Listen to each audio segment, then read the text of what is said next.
Hello, everybody, and we are here with the Natter Community Beta Clash. My name is Chicken Nugget God. I got the lovely, prestigious hot dog next to me. How you doing, pal? How you feeling? Oh man, I was doing well up until you started me blush on broadcast, man. You can't catch me off guard with those compliments. I just can't help it. But I'm doing well. I'm excited to do some Overwatch. We got a good match coming up. We got the PIP versus Kryix, I believe, coming up. I think I said those right. Kryix. Yeah. Oh, man.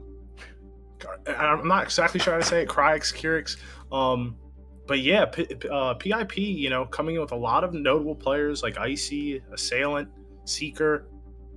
It should be, a very interesting match. I don't know much of the players from Kryix, but they should be pretty good to get to losers round 8, losers round 9. Yeah, absolutely. It does seem as though Kryix is a little bit more of a unknown factor going into this tournament. There's a lot of people in PIP. I mean, I believe they're one of the few teams that beat American Tornado, remembering correctly. Yeah. They've been they've been around the block a few times, so they're definitely a bit well known. Definitely, especially having that long-standing stunt in Tier 2 where there was just a lot of dominance coming from them. So is interesting. I'm so proud to be able to cast them. This is awesome. I don't know about you, hot dog. Yeah, I'm very excited. Honestly, it is a very good time here. I mean, being able to be with Natter, Overwatch, the community, bringing some BPL talent. I mean, this is always awesome being able to be a part of a larger community. And it's going into Overwatch 2, 5v5 stuff. I mean, this is exciting. We're finally going to see some new content, some new play styles, hopefully kind of spring out from this. Definitely. And we didn't mention it, but the prize pool is pretty significant. It's $3,420 as of right now. But guess what? Nice. You in chat can actually add to the prize pool by clicking the link at !crowdfunding.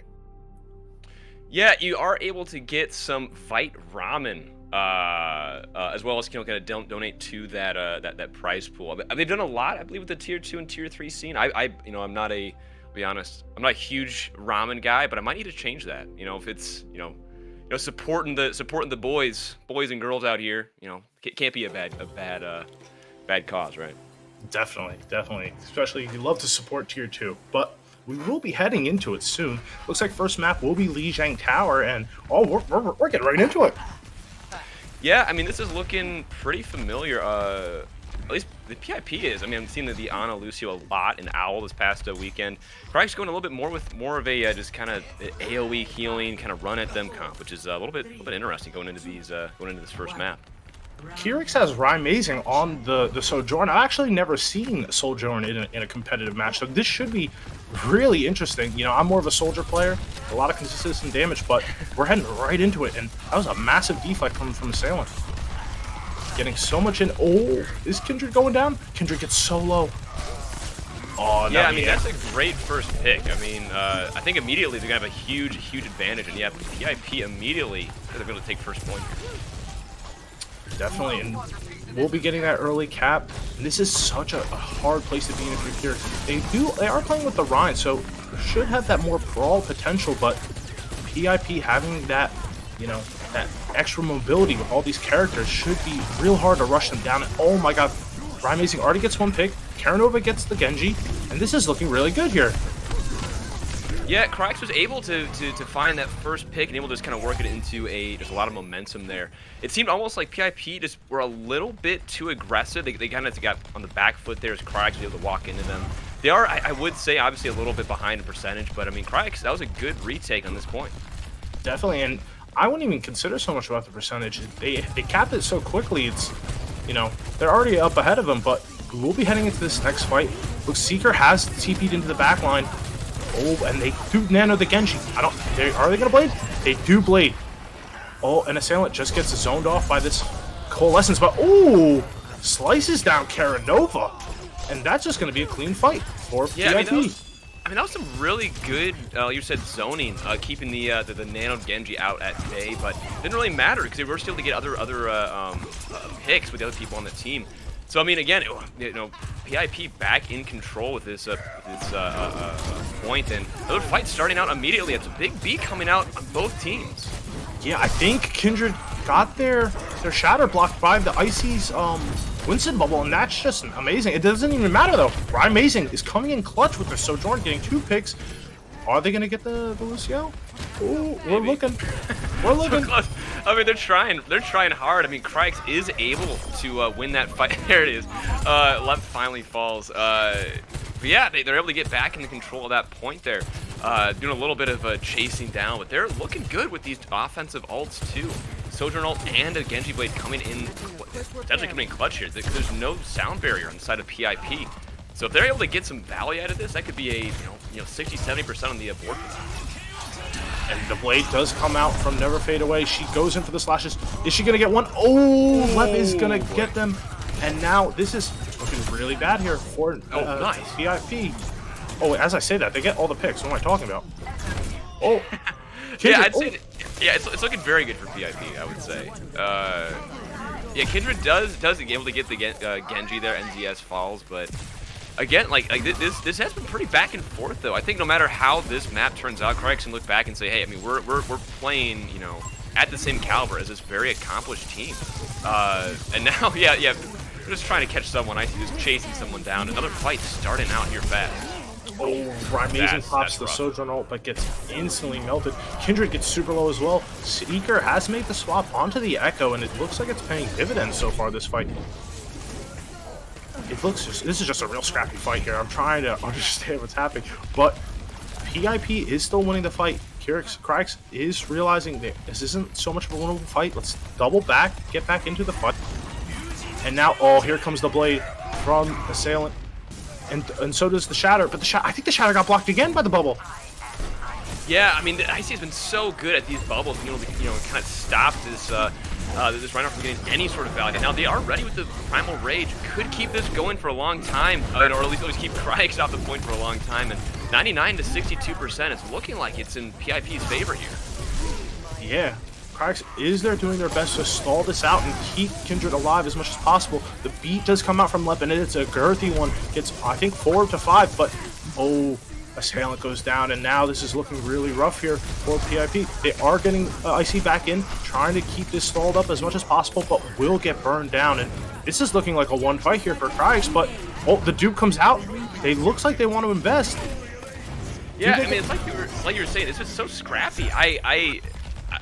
I did not expect Kryix to win that fight whatsoever, honestly. I mean, it looked like it was over. PIP should have won that fight, but for whatever reason, they weren't able to just have enough, target focus to be able to end it conclusively. So Kryix was able to claw themselves back up there. So now we're looking at another last fight potentially here for both teams, and that's a huge pick. Not having Ana, I mean, that's gigantic. And they're going to go in and be aggressive. I don't think it got anyone really with that ult, but man, it is definitely in the last fight territory. 90% to 99 here. Oh, that's gigantic. Oh, Kindred does get Assailant, and that's massive here. With the picks, with going into Overwatch 2, these picks mean so much more in this 5v5 setting. And it looks like Lep will get melted down. Amazing pops his Sojourn art. Ooh, get us a nice little jump shot onto Seeker. Trying to get this Ana, but has to back out. There's a lot of stall going on. Icy gets dangerously low, but already has another Primal. Feels like he has one every other fight. Yeah, I mean, again, there's a lot of value out of this Winston pick, as Never Fade Away does find Lep. Not having that healing on the other side of the team makes it tough to have any sort of sustain. And Kryix has once again looking like they're on the upswing here, and that's a big beat too. Having all that just sustain, I mean, that's gonna be huge. Yeah, Pink trying their best to give care to Assailant, but it won't matter much in the end. They have made the swaps onto the Tracer, trying to get that last bit of stall as much as they can, but they will lose the point. And what a massive fight. What a massive first round here. Just back and forth, very scrappy, and I don't know. Absolutely. I mean, I would say, I think that's been one thing that's been consistent with Overwatch 2 is how scrappy and how quick-paced these fights have been. Again, in OWL and again, just in general. Because again, you know, one less tank means a little bit less sustain on the field, so you know, damage just piles up a lot faster. That's part of it. But yeah, you're totally right. Like just between these two teams specifically, it's just that and then some. They're very scrappy, back and forth. Just every single fight looks like it's going one way, and then it gets forced back the other.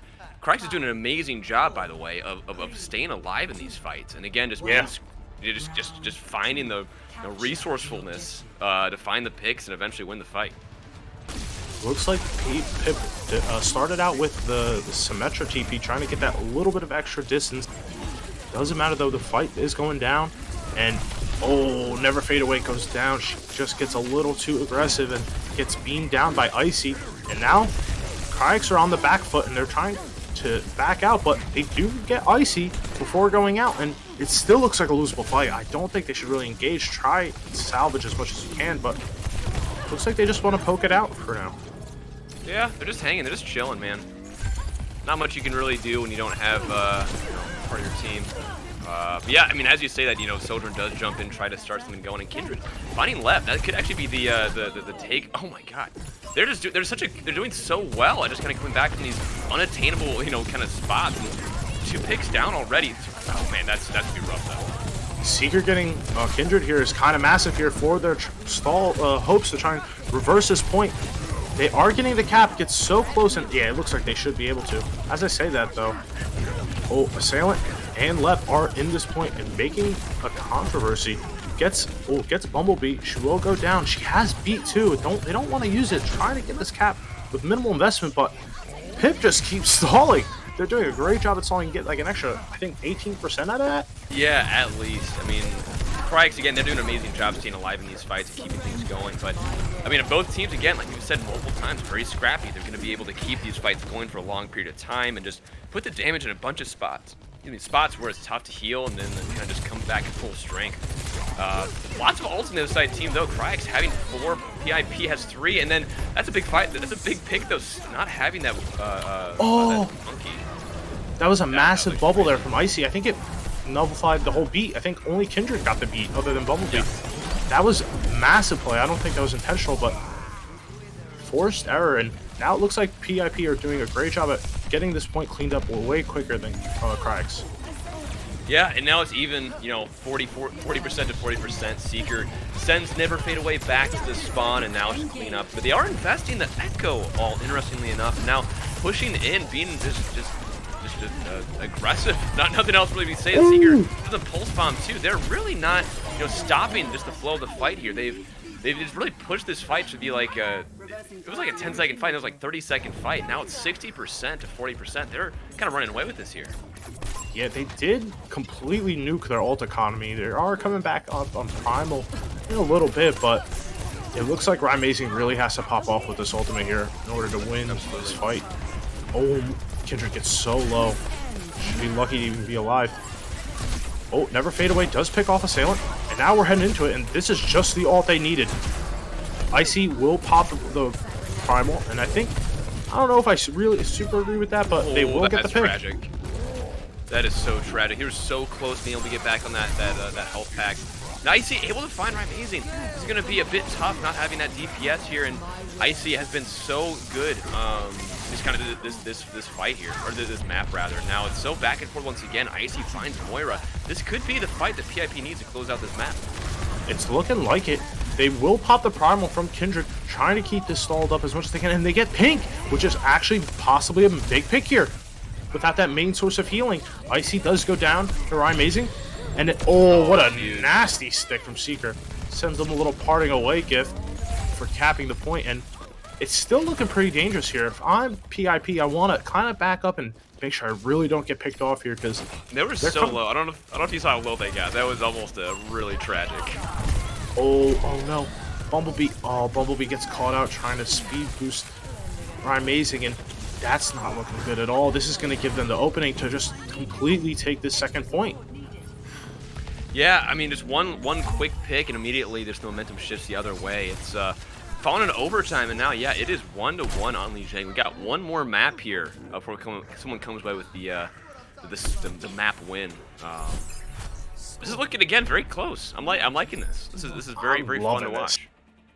super fast paced, you know, teams trying to get so much to get these picks, but knowing as soon as you get a pick or get one person picked off on your team that it's just hard to deal with that afterwards. They have to back up, and it's hard to get, especially in CoF, to get yourself regrouped and get that points on the board, because it feels like once you're taking to like 70, 80, it already feels lost, but you got to get that mental barrier, that never give up spirit.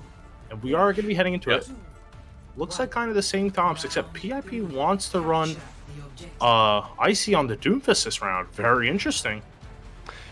Yeah, I mean, they're just kind of throwing a few things out, 3 different looks out at them. I like to say they've been using Monkey a lot, so it'll be good to have this to kind of see how that works against them, you know, for the remaining maps. And 2 very quick picks for Kryix. I mean, that's huge. They're going to be able to just walk into the point and take first control more than likely. Oh, right, amazing. Looking a little amazing. Looking juicy. Yeah, pulling out this Sojourn pick. I wasn't super sold when I first saw it, but it's so nice to see high-level Sojourn gameplay. Holy cow. And God knows I can't do it. I can't either. I don't even have the beta, so I definitely can't do it, so. Oh, I'm lucky. But Icy will be coming in. Ooh. Assailant gets really low. Should be lucky to even live. And now they are just completely spamming him on bridge. This is so hard to deal with on the side of Pip. It looks like Kryix have this point just completely held. And like, yeah, I don't know, I feel like Pip are kind of dealing with this right. They have made the swap back over to the Winston, but I feel like an Echo should like kind of pound here.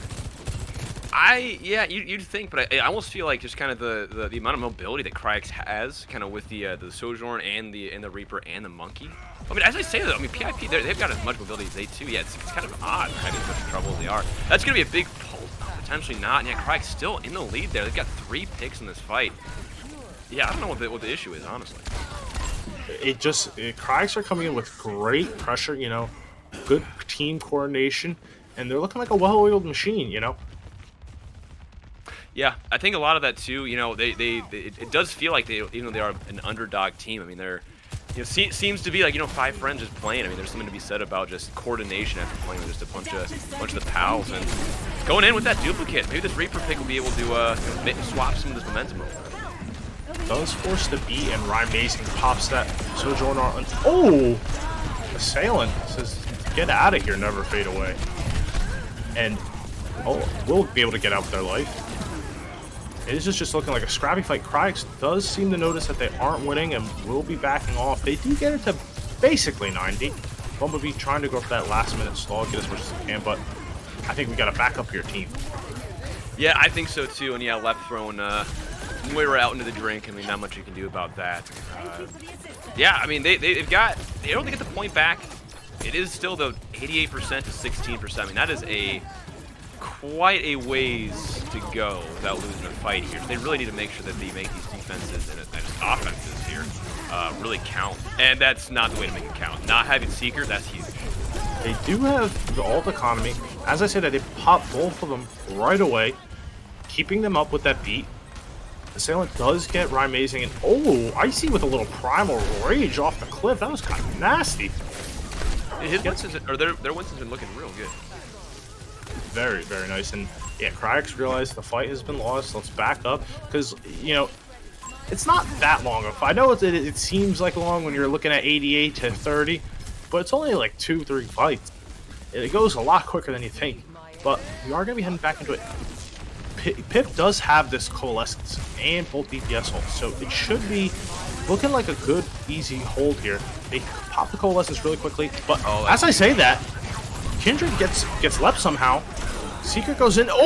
But Seeker goes in and gets a 3K. It literally looked like Kryix was going to be able to win that fight. They do go back and get some more percentage on the board. That's big. But yeah, PIP, Seeker was able to answer that huge play by Rymazing. And now it's again 99% to 71%. So it really is 100% last fight if they lose this. So they're going to be even more aggressive, I'm sure. Definitely. And Kryix knows this. They don't want to get picked off here. They come for the quick double back, come back in. Assailant does have this duplicate and does use it on the Reaper, trying to get Kindred super low. They are going for him. The Duke is super low, but Pink doing a great job at heals. Assailant goes for that reroll. Doesn't get much. Oh my, almost got another one. I mean, that's gonna be it. Hey, wow, they did a really good job. PIP did an amazing job turning that around and staying on the ball, being able to take that the last 2 maps. I mean, it did look like, again, very even, kind of the second map we had here in Lijiang, but this past map, once they kind of turned around the map, able to get control percentage, it looked unstoppable. PIP really turned it on there. Yeah, honestly, great first map so far. I hope that the rest of these maps are like this. This has been some interesting Overwatch too. Yeah, here's another one. Yeah, they just were aggressive. They just went for it. They went deep in there and did not want to leave. But it's not only that they went deep. It's like, I can go deep, but if I don't have my other teammates with me, right? Yeah. I'm just gonna get farmed. So my team just says I'm throwing. I don't know. Yeah, right. Like, everyone says go in, be aggressive, but it's really about that tempo as a team, setting it and not letting up on the gas pedal and keeping yourself in the check when you are getting beaten.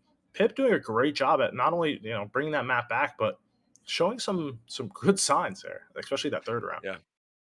Absolutely. Though again, I think we mentioned a few times, and Kryix were looking great. They were able to, stay toe to toe against PIP, and I think definitely they're not out. I think it is a 1st to 5, right? Am I or best? I think it's 1st to 2. Best 5. 1st to 2. Okay.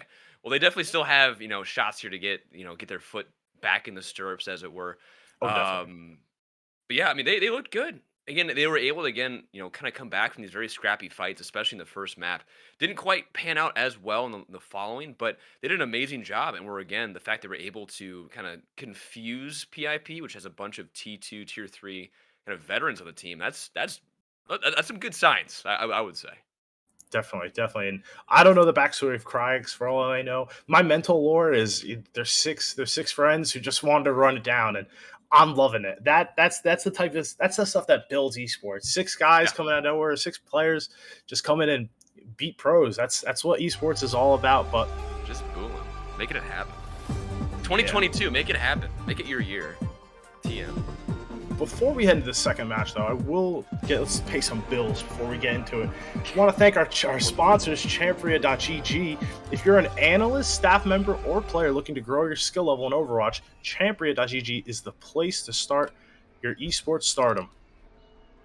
Yeah, absolutely. I mean, it's really the only platform with like match performance analytics for teams. And Champria.gg is also introducing player-specific performance analytics this month.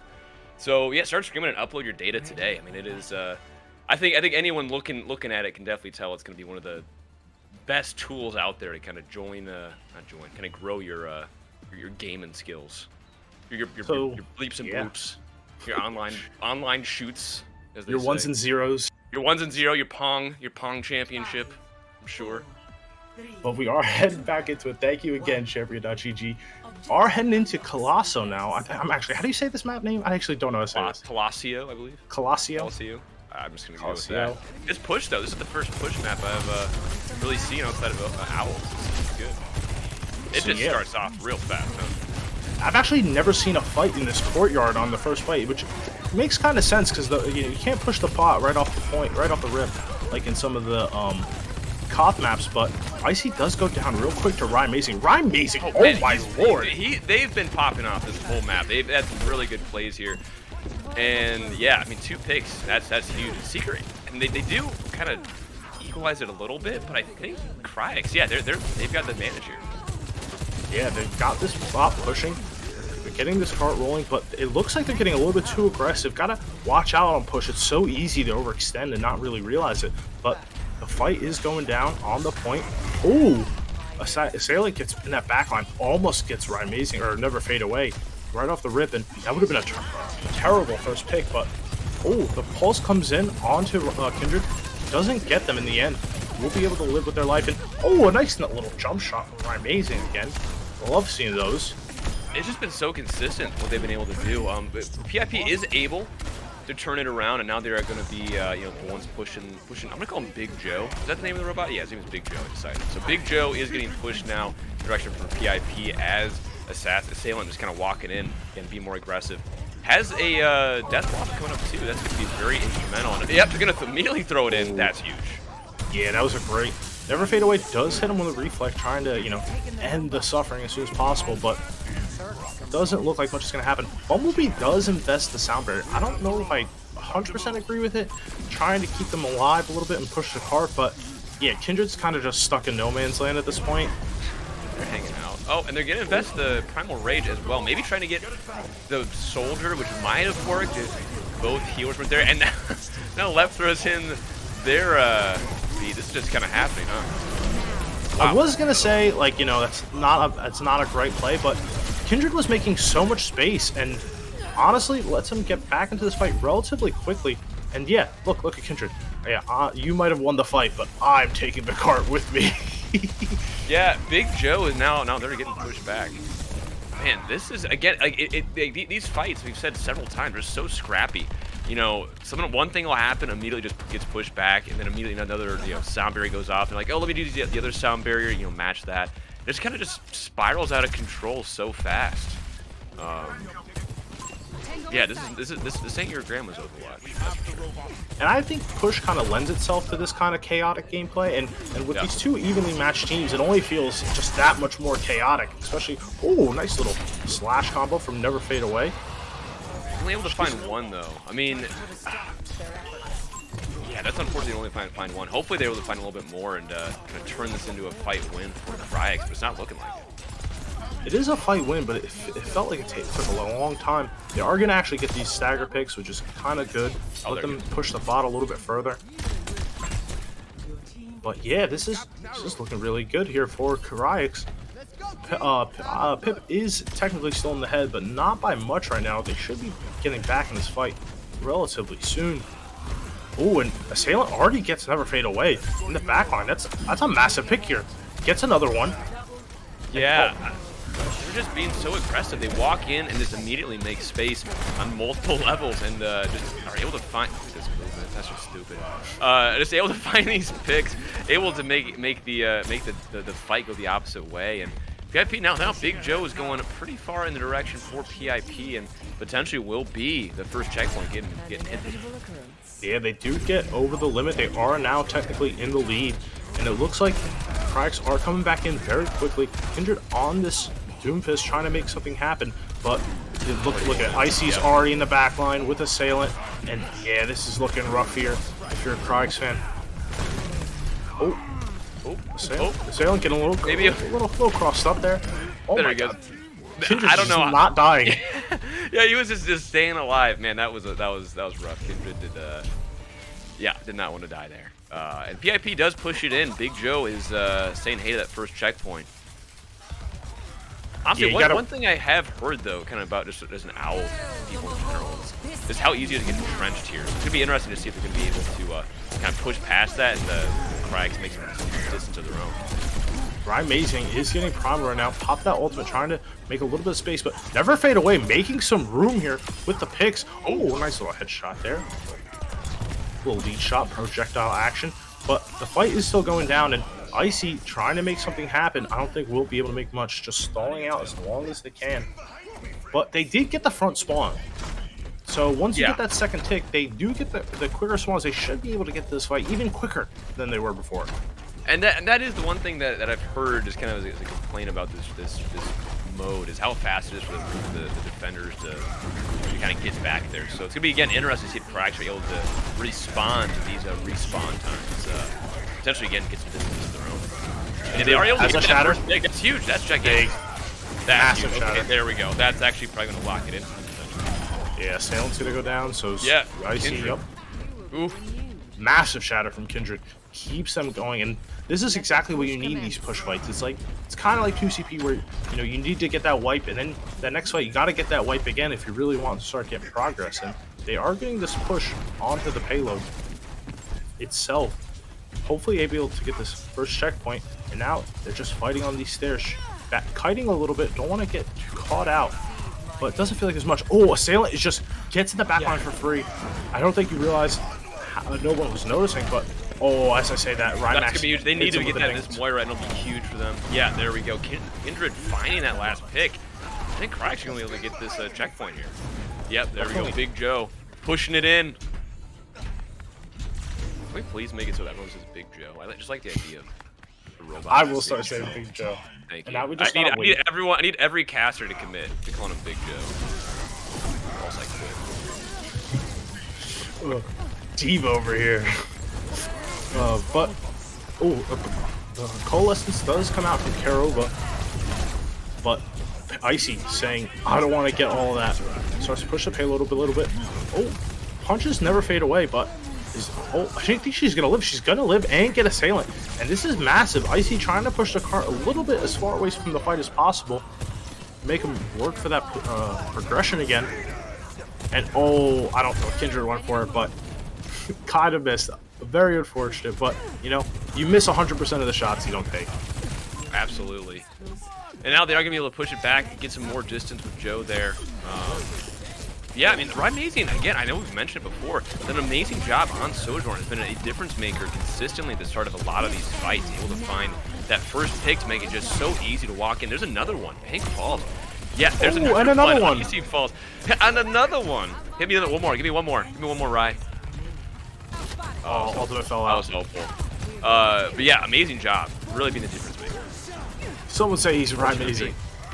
I Oh, but they didn't touch. And Kryix gets the push past the point. I didn't even notice the time. Oh my god. Oh, that's unfortunate for Pip. But we're gonna be heading to a map 3. yeah, this is good. I honestly didn't even notice that too. I was just so focused on that fight coming in there. Yeah, Kindred here absolutely kind of won this that momentum for Kryix. Yeah, I'm just still stunned at that fight just suddenly ending. I literally was not like. You're telling me I just wasn't paying attention to the time, and then all of a sudden, like, game's over. Like, wait, what? Timeout? Yeah, So, but I mean, you know, yeah, Kryix able to push, you know, literally, yeah, push it very far into this map. Did a really good job again, being scrappy in these fights, finding, you know, making it hard for PIP to actually, you know, focus them down and, you know, get the fight wins decisively. So they weren't even really able to use those close spawns to any sort of advantage. So that's probably why Kryix was able to just win that. They just didn't kind of regroup fast enough to kind of get all their ducks in a row before trying to do other stuff. So good job on Kryix. They're doing awesome. and that's, you know, a push being the new game mode. A lot of people trying to learn it, me included. It's so fast paced, you know, especially those split second decisions of, am I gonna go contest? Am I gonna go regroup my team?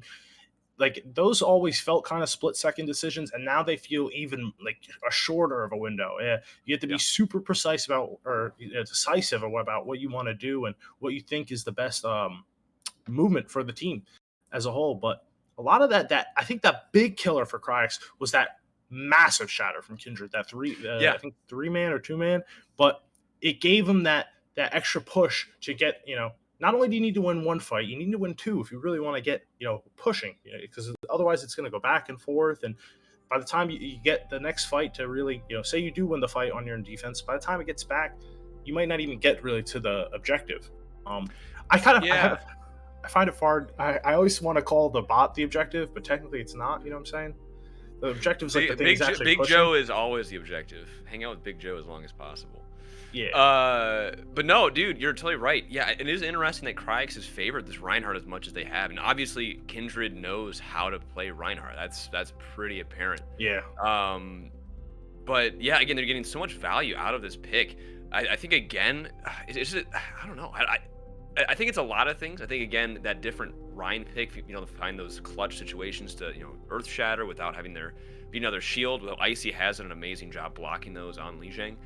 That on top of Rye amazing. I mean, it's really tough to be safe when you've got, you know, Sojourn just kind of skating around, going around corners, doing stuff, as well as having to watch your backline, making sure that, you know, Kindred doesn't walk behind and shatter you. You know, just be aggressive like that. It's a lot to keep track of, to put it mildly. Definitely, and you know, me personally, I played, you know, plat BPL.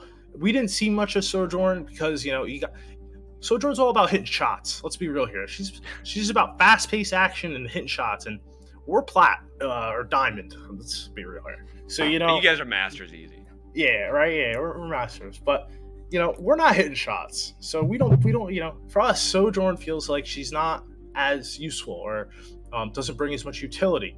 But when you're up at this level, these guys are hitting shots. You don't need utility at this point. Just shoot them, dig them in the head, and let's get it moving. And it's so exciting to watch. Can't wait to see more of it. Honestly, I think the next map type is going to be escort. Map 3 will be circuit royale. Yeah. Oh, okay, cool. You got a couple new maps today. This is good. Yeah. Right? Yeah, that is new one. I immediately forgot the maps that we played for the past 6 years. Lijiang's not that new, but you know, relatively. Lijiang was like the first, like one of the first maps, wasn't it? Or am I misremembering? I think so. I think you're right. Huh. But how time flies. I know, right? Yeah, Circuit Royale coming in. I think. Oh man, again, this is gonna be. It's so tough to predict who's gonna win and kind of come away with this series win. I think honestly, my gut is saying PIP. My gut's saying PIP. I think Kryix has some good clutch potential, but I think on paper, I think PIP. I think they might come away with this win. With, you know, Circuit Royale having a lot of like long sight lines, I don't know how well it will match up with Pirates in Pyjamas. That's true. Sorry, not Pirates, again, with Kryx's playstyle, because they like to play the Reinhardt. I was looking at Pirates in Pyjamas and they had the Rhine player, and I got confused. Well, they're actually running D.Va right. I don't know if that's gonna last, but they've got a D.Va on the dangle board. I've seen a lot of Sigma played here. You know, with not many sight lines, really only in one direction most of the time. He seems to bring a lot of value, but looks like both of these teams want to play the D.Va. I'm not exactly sure why. Me personally, I don't see where she fits into the meta personally. But should be like pretty interesting to watch. We have switched the sides. Oh, are Pip gonna do the illegal maneuver? No, it doesn't look like it. That's good. We don't want to have to have another 20-minute delay here. We don't want to have to. We don't want to pull a May. We got to restart. Yeah, fight's starting out. They've got Symmetra on the board. Right, Amazing gonna have to be careful. They're falling dangerously low, and Kindred falls low as well. It's a rough start for this first match, for this first fight rather. That was a great wall from Assailant.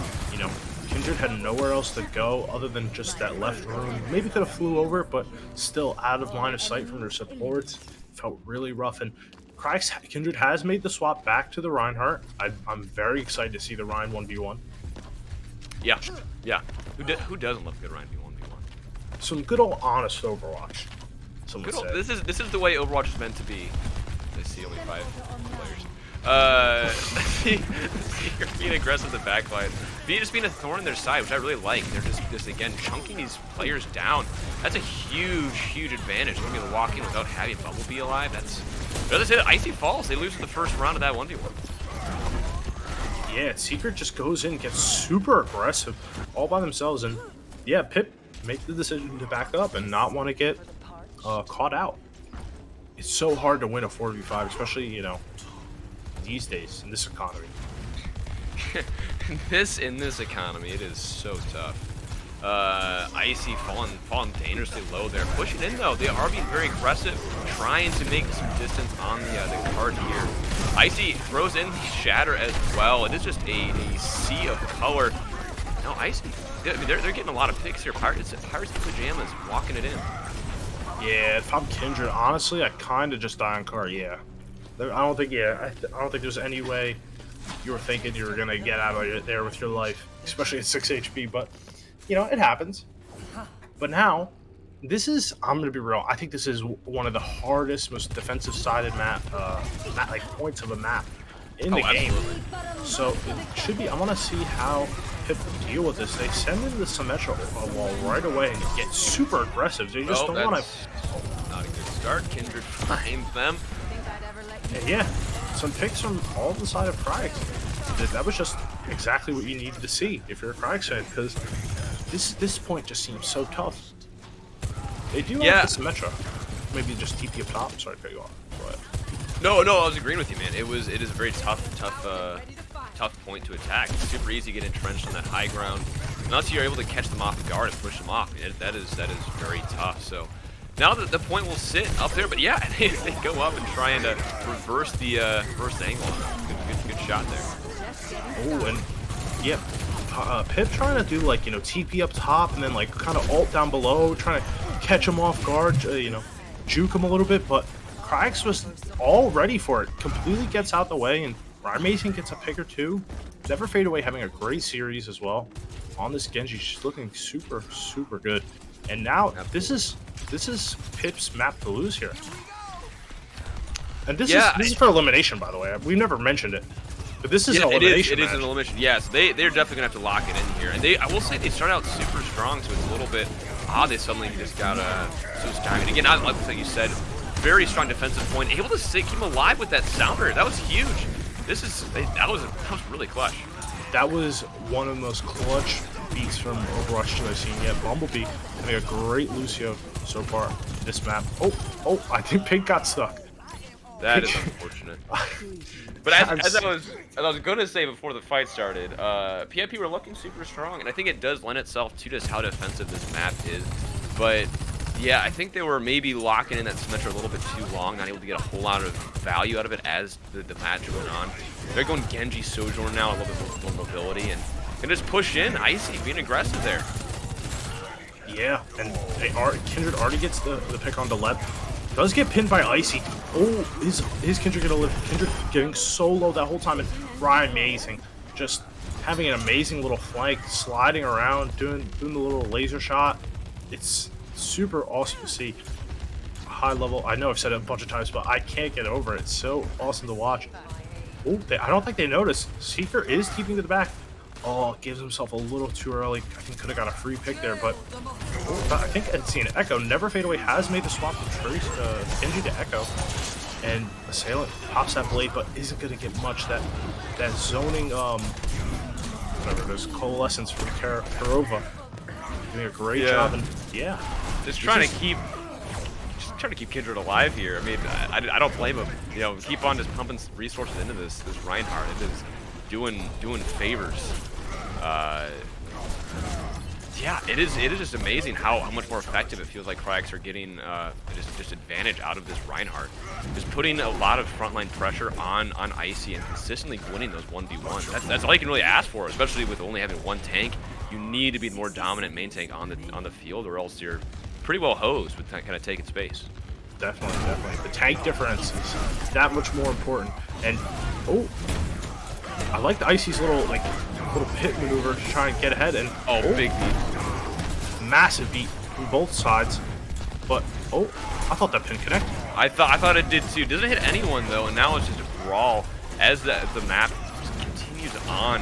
Only 30 seconds left on the clock. They need to make this fight kind of be valuable for PIP, and that'll do it. That will definitely do it.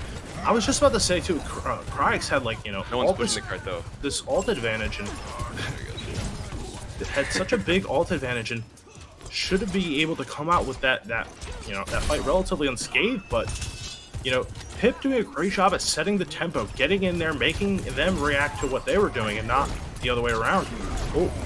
Seeker tries to go in and keep this pressure up, but will get booped away. And this is a nasty duplicate. Never Fade Away. She's going in there, getting those picks. Gets a free reroll, and that's it. Okie dokie, that'll do. And yeah, that's like they're one health away. Maybe if only they could just get one more. Yeah, that'll do it. Just press Q. Yeah, just dominant. Kryix did an amazing job on that second point. Definitely, but personally, I don't know if it's expected, but it feels kind of a little bit. You know what I'm saying? Like, you should be able to put up a good fight these second points. And if not, at least get a huge time chunk off.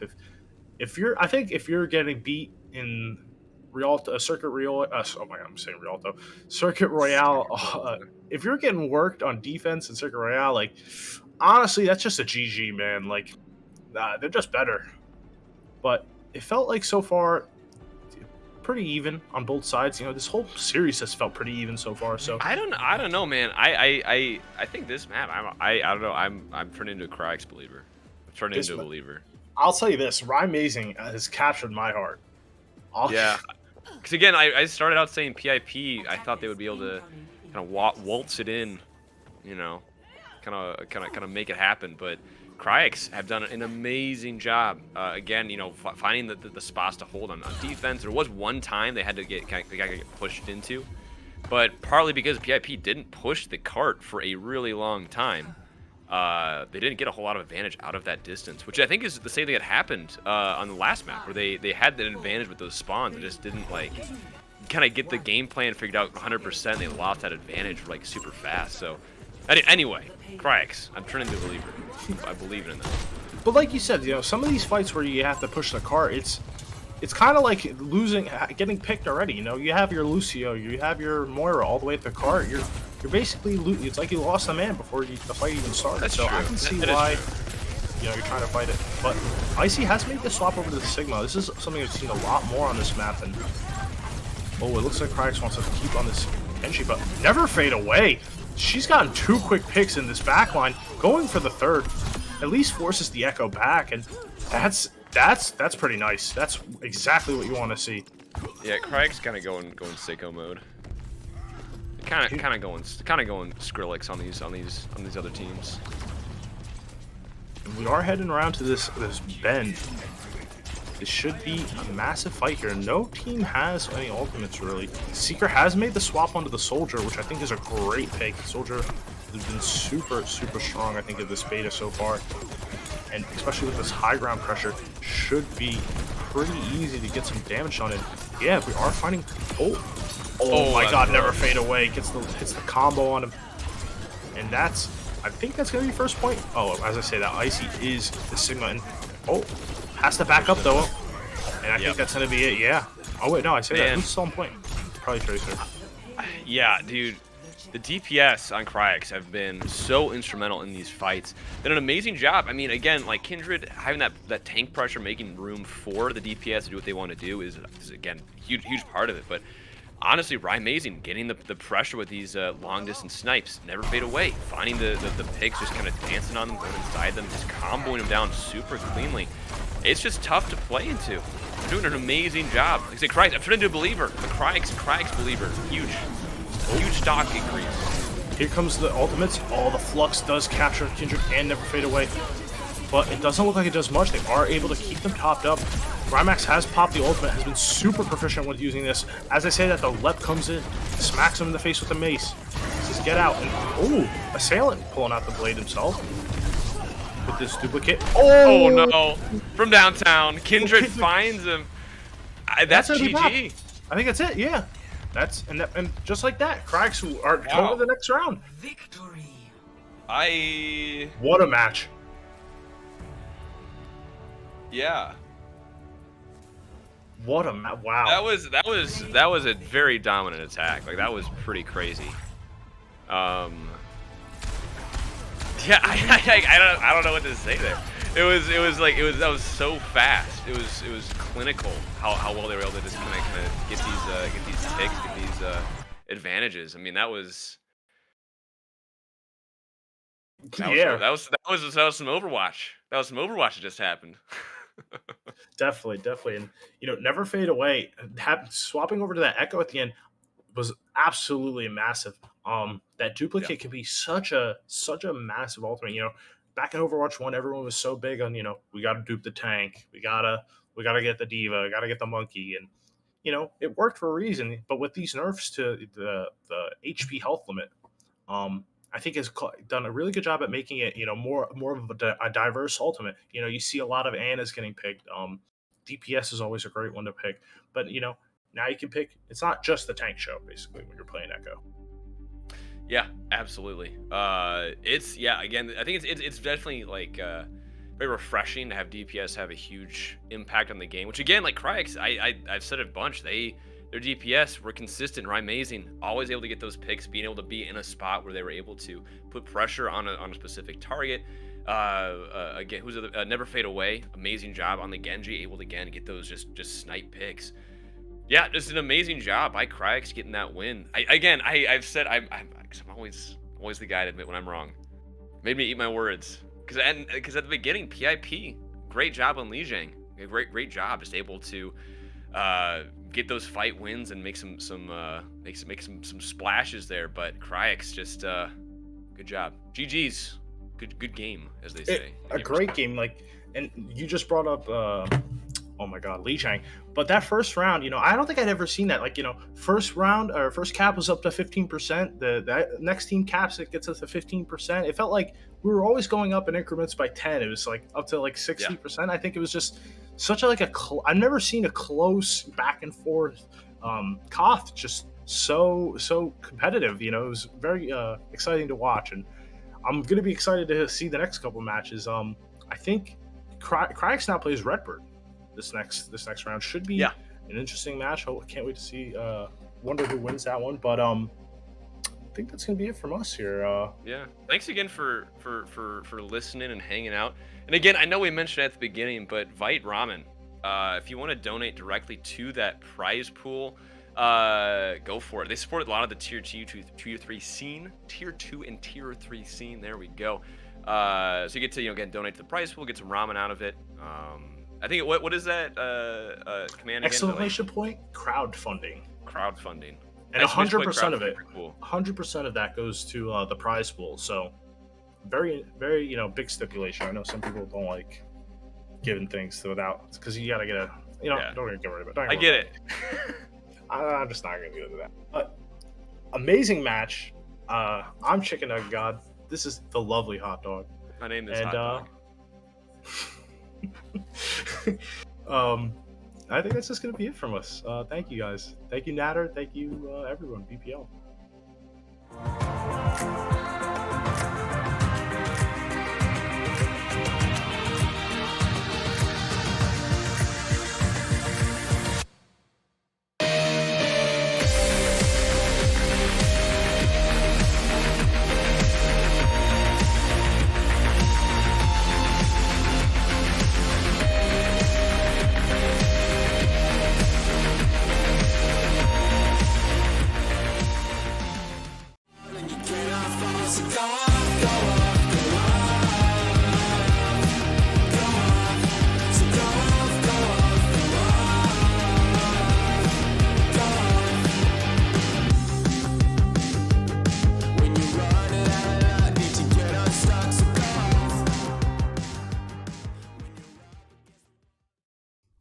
Hey guys, I hope you guys are enjoying the tournament. I just want to take 1 second to talk about something that sort of resonates with me.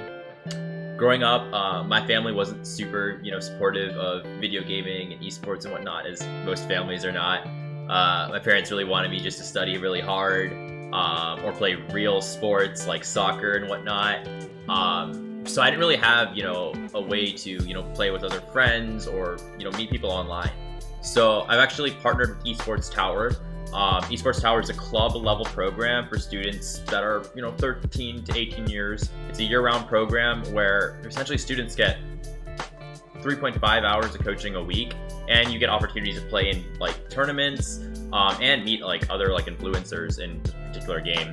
So I'll be offering a 2-week free trial to that program, and if you want to keep going, I believe it's $5, so it's pretty affordable.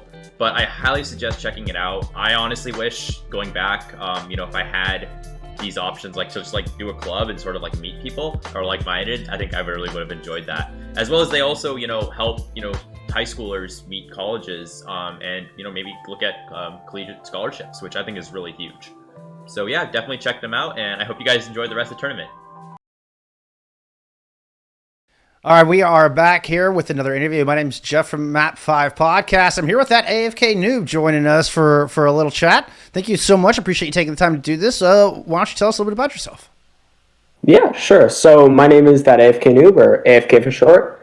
I'm the current team manager for Altiora's Contenders team. I've also worked with a bunch of other Tier 3 teams in the past, Kaizen, Gaia, among others.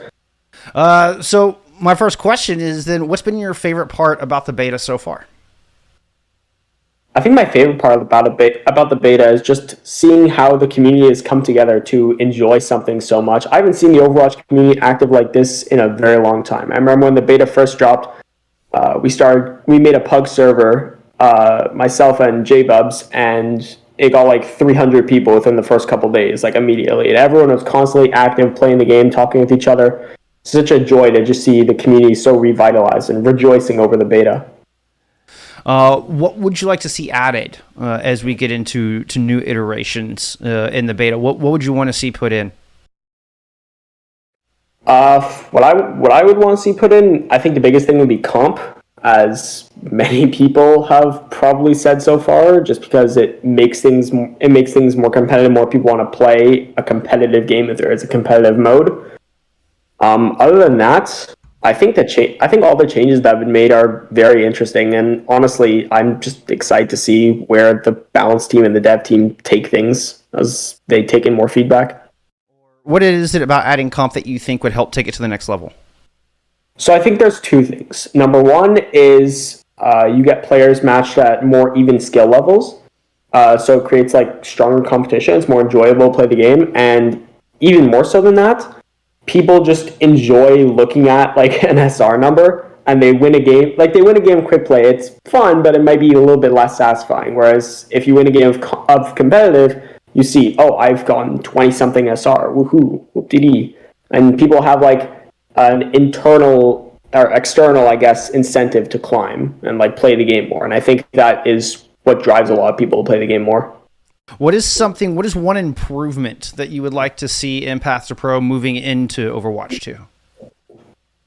I think if there's one improvement that I'd want to see, it would be more opportunities, whether that be through more spots or more frequent tournaments, for a little bit of intermingling between Tier 2 and Tier 3. I think one complaint that people have had in the past is that Tier 2 feels somewhat gatekept from the rest of the competitive scene. Yeah. So I think doing something like adding more contender spots, for example, is a very good idea. Like adding more contender spots or doing more frequent tournament cycles gives a lot of opportunities for Tier 3 teams to make their way up to Tier 2. And also, because there are a lot more returning Tier 2 players who have previously retired, and also a lot of new teams, because everything's been shaken up with Overwatch 2. There's all new teams, all new players, all different skill ranges. It'll give having like more opportunities to prove themselves will give players a lot more reason to grind the game, and I think overall it'll be a very positive change.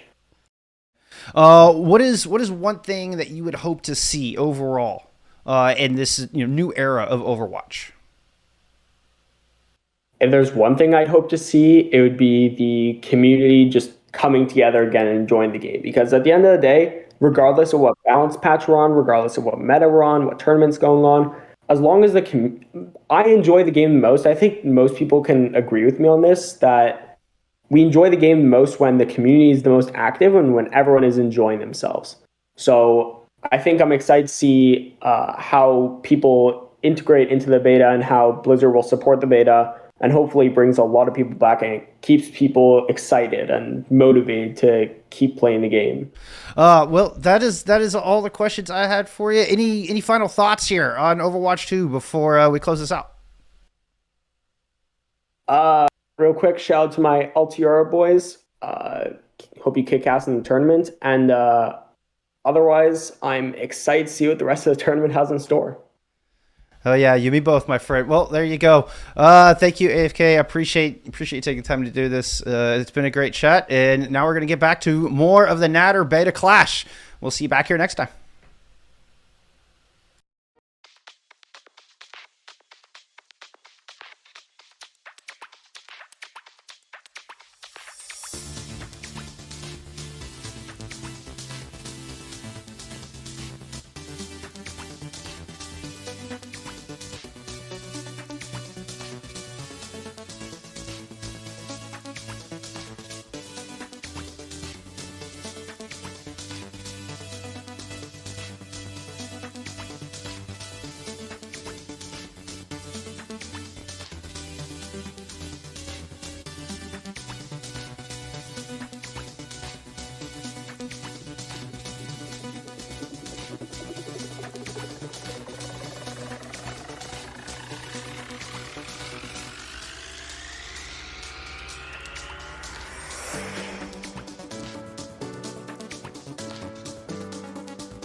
Hello, my name is Mara. Today here we are casting CMS versus Boston's Finest. I am Mara again.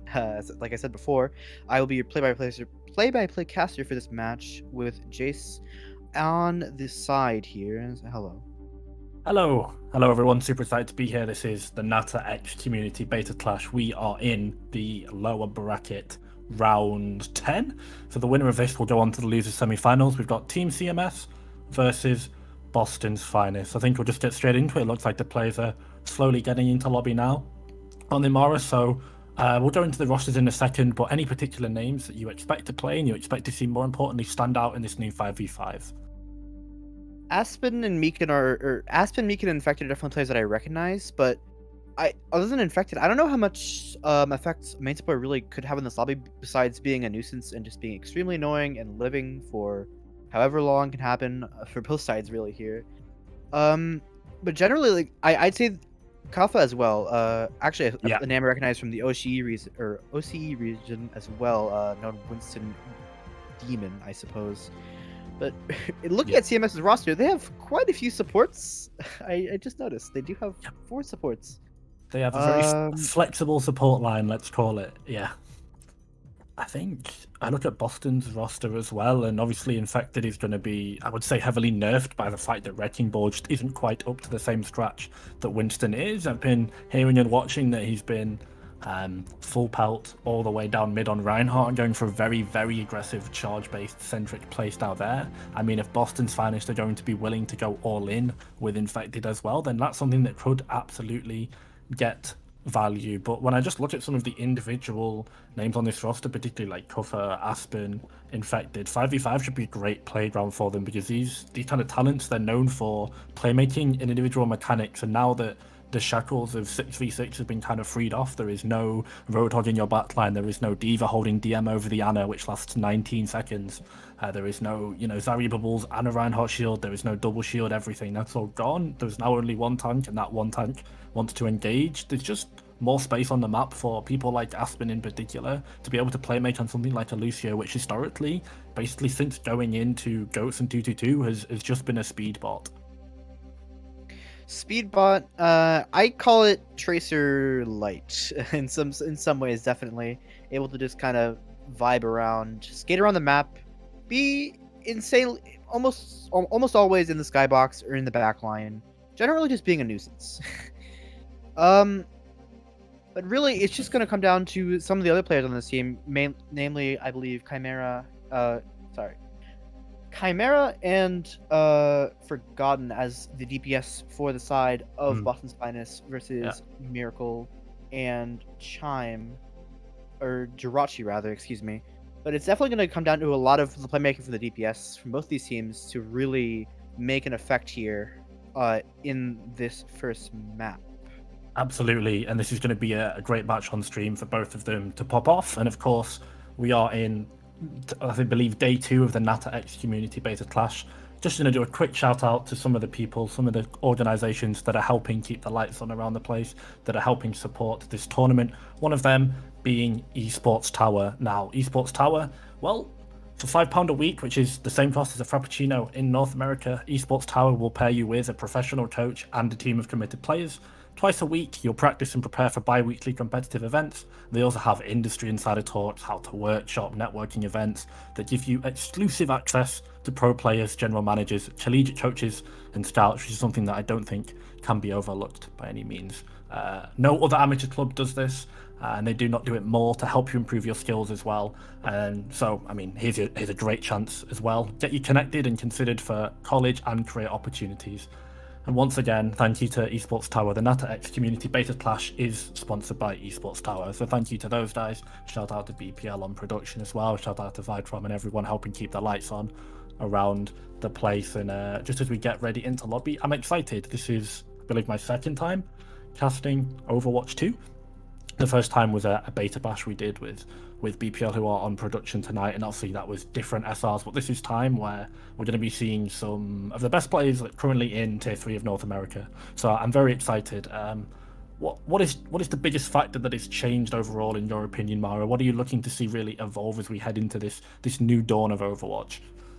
New dawn of Overwatch, the supports are still just as powerful, if not more powerful, than they were in 2.2.2 because of how they had to remove a tank. So you actually need to make the supports, a little bit more livable without the diva to peel, because of course it's going to be a diva. But going on to map 1 here, do you have any real expectations for comps we're going to see, or particular things or players to look out for? I think when we are as early into the beta as we are, this is one of the last days people actually have access to it that aren't at the high level. I think there is a really big trickle-down effect, and I expect to see that in terms of the comps that we're seeing even at the high level right now. I'm not going to call them basic, but I'm going to call them standard. There is a lateral flow to them. They are flowcharty, they are methodical, like the Winston-based composition with the Soldier and Genji that's slowly morphing to the Soldier Tracer. And on a map like Oasis, if teams aren't running out on the funny rush that we've seen the London Spitfire do excellently with in the Overwatch League this last week, they managed to 3-0, so I believe 3-1, the Boston Uprising. So let's hope the Boston's Finest can do a little bit better and put themselves on the board as well. It's going to be rush comps, it's going to be dive comps. I think these are the two that I'm expecting to see. Spam comps, I think, are significantly nerfed and maybe even dead in the water all the way in the depths of the 7th circle, now that double shield has effectively just been deleted from the game because there is only one shield. I'm interested to see what both these teams roll out, because this map in particular, City Center Mara, you can play anything. You can play Reinhardt, you can play Winston, we've seen Ball, Larissa, everything in Overwatch's history has been played on this map to a very high skill level and very good efficiency. Yeah, I mean, starting out here, it could be... Yeah, I mean, right now at least, Boston's Finest is looking pretty comfortably on this Reinhardt with, the Moira to support. Running out here, though, CMS on the Winston comp, which is more standard from what we've seen, though, running the Reaper and the Echo. At least starting out here, Boston's Finest on the low ground, trying to get some point control, if anything else. As opposed to CMS going for very early high ground control. But both are going to be running into each other very soon. Running Lucio Moira, you kind of have to do that. Going into this, it still looks like they're just trying to poke out for maybe an important cooldown here to fade from Moira. But it just seems like the fight is starting right about now. Should be, yeah, Infected running it down here very soon. Gonna speed boost in. I'm just kind of chilling. I'm kind of waiting out here. I don't quite know what Infected is waiting for. There's definitely a go button for something. I think it's going to be that Wraith form from Sophia on CMS. They fall low, though. Could be a great opportunity for Infected to get going, but with the shield at decent HP, Boston can just slowly bully CMS off this point. CMS are trying their hardest to stay strong here, though, but I think with IBTB falling for the side of Boston's Finest, I don't think this is really a sustainable fight for the side of Boston's Finest. Jirachi going crazy right now, picking up 2. That should be the rest of this fight here. Infected somehow picking up a charge impact kill. That should be it for Boston's Finest in this fight. Just a little bit early capture percent. Yeah, they kind of get pulled apart like a freshly roasted pork there. Boston's Finest, great pick onto IBTB, or excellent, carrying on Khan's legacy there with that old gamer tag. I appreciate that reference, but cover trading 1-for-1 means there's no tank, you have no point pressure at all, but luckily Jirachi came in and completely sweeped up on that Echo because of Infected being basically just disconnected from the rest of his team. Now IBTB, or Excellent, has the coalesce that's here to go, so Boston have got a little bit of a kickback that could be mirrored by Jirachi's all-important Echo duplicate. Duplicate coming out here onto the Reinhardt, taking a lot of damage early here, though. Should be able to get the Shatter laid down onto the Echo of Boston's Finest. That's a free pick there, essentially. Beat used to the side of Neb, trying to sustain themselves in this fight. But with Jirachi still being the duplicate, pumping out so much damage right now, in fact falling, that should be another fight one for the side of CMS. Death Ball's been used by XCal, though, strangely enough. Wait, trying to follow up here, gets Jirachi and Cal. Could definitely mean something here, but with Cuffo just pushing XCal out of here, it should really be it. Aspen kind of doing a bit of feeding there. Wait, are they're yeah, that was actually a very good Death Ball coming in from XCal there, but this fight's still ongoing. Cuffo falling, that early, that should just be the fight beside of Boston's finest. Yeah, this is a really nice flip from Xcal, actually just basically pressed the go button. CMS ended up pulling them apart like a piece of freshly roasted pork, as I said, but unfortunately in that case they'd bitten off more than they could chew. They were not wary of the kill threshold, the Reaper, the damage thresholds obviously have now changed because of the lack of a tank, because of the increase or decrease in sustain. However way you want to look at it, Xcal just ripped the Death Blossom, no fear, managed to find 2 with it after he managed to pop 1 in the head of Cal with that headshot as well, and Xcal basically on his own, that Reaper on the point.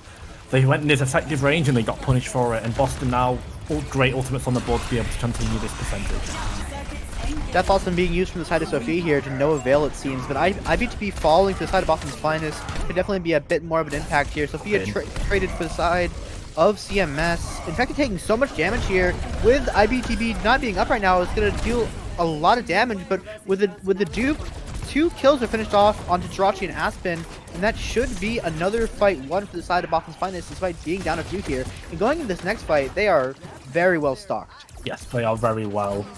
They are very well off in terms of the ultimate department, aren't they? Double support ults coming up online, and when both of these teams are playing front to back, essentially as they are, it's Rush versus, well, now 5-man, in this case the Dallas 5-man, an adaptation of the Dallas 6-man that we saw now in this new age. Both teams playing so hard to take down that front line, having these defensive ultimates is going to be a great source of sustain to sort of keep them above those thresholds, as I mentioned in key moments. 98 on the board now for Boston's finest, so CMS have got to be quick. Aspen's beat used very, very early there, but does seem to have counteracted Xcal's Death Blossom. Duke Reaper in the backline for Jirachi. Sophia putting pressure on the other side, I believe, right now. Jirachi putting so much pressure onto the side of Cal, or onto the side of IBTB rather. But that dupe just makes enough space where they get point control at least, so they have a decent shot at another fight here. The good bubble comes in, Wraith is forced out as well, but look at the damage. Kuffer's Primal forced out as well. Now he's going to have to try and bin the Lucio in the corner. Saw him do this on a clip on Twitter. Managed to juggle the Zenyatta that was in Transcendence, but unfortunately Depresso, well, hands a shot of Depresso to Sophia. Down that Reaper goes, and once again Boston Finest in a really strong position now. Xtel on the point as well. Boston Finest, I think they're going to take the reflip in the round. Boston's finest having coalescence here. I mean, they really just have everything at this point. CMS only really has the Death Blossom for Reaper, or for Sophia rather. Oh, Sophia, never mind.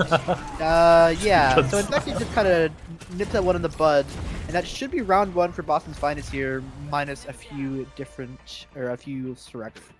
We do love a good unironic solo slam. In that case, hey, you never know. Hopefully it was for the recontest, it was to definitely speed the respawns, but as we saw with Xtal's Death Blossom there, sort of just the whole team collapsed on him, and he pulled off the Death Blossom, managed to find a pop onto Cal as well with that headshot out of the raid form. Solo ulting now, it's more worse than it used to be. You're now taking out 20% of the enemy team, and in the case of solo ulting the one tank now, it's even more worth, because that 20% is so much more weighted than, for example, 20% from the DPS or support. So basically what I'm saying is solo ulting sometimes good. In that case it was just for the recontest, so it wasn't that important, but that's something that once again I'm now looking out for. CMS going to make a little bit of an adaptation. They're going to go over to the Anna, and Boston's finest are going to go over to Xtal on that soldier, so he's going to be looking for the high ground on this Hanging Gardens map and sort of just chill and hopefully try and poke out Kuffer and Jirachi as they try and fly up and look for the execute on his supports. Infected should be walking in soon here, but a lot of pressure going to be put onto him from both Jirachi and Sophia, you know, just being in the general vicinity. Cover right now already falling a bit low, getting healed up by his supports. This should, right now at least, the entirety of CMS has high ground, so they actually have a pretty decent advantage here. The entirety of Boston's Finest is kind of stuffed into Hookah. Infected is kind of stuck for the team as well. Big anti, absolutely massive from Cal. Kuffa might be able to pick up 2 from that. Depresso at least falling. Kuffa getting quite low. Needs to dance around a bit, but Jirachi picking up 2 in the meantime should mean this is the first fight win for the side of CMS here. And that's exactly what it is. Oh, the domino effect is absolutely massive. CMS walk up to the high ground. Kuffa is able to poke from the high ground thanks to that new Winston ability. He does not need to commit bubble to stay up there because there is no diva to contest him. What does that mean? CMS get the high ground, which means that Boston's Finest have to rotate Hooker to take it off them. And once they rotate Hooker, once again, there is no diva on the side of Boston's composition, so they get anti-Great Splash from Cal. And with that anti, it's just the go button. CMS now, they play the 5v5, they play the gaps in the composition with Boston's Finest excellently, and they're going to be rewarded with probably a strong fight here with this 901 to Winston. Will they give it to the Reaper? Kyle falling early though, but both DPS for the side of Boston's Finest falling in return. IBTB here is going to have to come up big with this Coalescence if Boston's Finest wants to stay in this fight, but it seems like they're going to take a bit of an off ramp here, and that should just be a bit more staggering for the side of CMS here, who have really only used one ult through this entire round and still currently have 4. Yeah, Boston's Finest also importantly making switch from the Reinhardt to the Winston did happen in the last fight. I think that's a good swap, honestly. In fact, did really cannot be played in the Reinhardt here. Just not enough space to be able to create for the DPS. Cal has also swapped over to the Moira, so using the Nano that fight, not too bad. We're going to be going in here though with the Death Blossom. Sophia manages to trade out, so both beats come down. There is a heap of HP from both sides. This is something that we're not quite used to seeing 5v5 just yet. The copy goes down though. Jirachi's forced out and Kruffer's committed Primal 2. This is every ultimate being used here, Mara. Kafka's Primal should be the finisher of this fight, and right now Boston's Finest is not in a great spot. They used a few ults there for really almost no effect. Kafka's Primal Rage really was just like the... I can't think of something that's even quite, similar to that. Wow.